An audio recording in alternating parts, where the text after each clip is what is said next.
અનામત મુદ્દે પ્રદેશ ભાજપના મહિલા નેતા નૌકાબેન પ્રજાપતિએ કર્યો બફાટ।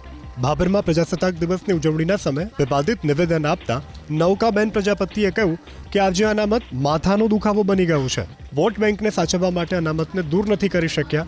જો કે પોતાના આ જ નિવેદનથી વિવાદ વધુ વકરતા નૌકાબેને પોતાના નિવેદનથી પલટી મારી। એબીપી અસ્મિતા સાથેની ટેલિફોનિક વાતચીતમાં નૌકાબેને પોતાના નિવેદન ઉપર માફી માંગી।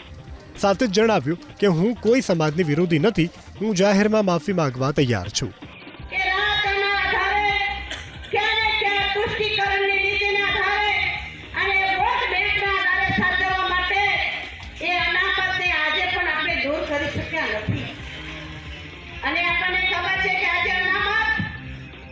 એક માથાનો દુખાવો બની રહ્યો છે કે રાતના આધારે ક્યારે ક્યારે પુષ્ટિકરણની નીતિના આધારે અને વોટ બેંકના આધારે સાચવવા માટે એ અનામતને આજે પણ આપણે દૂર કરી શક્યા નથી।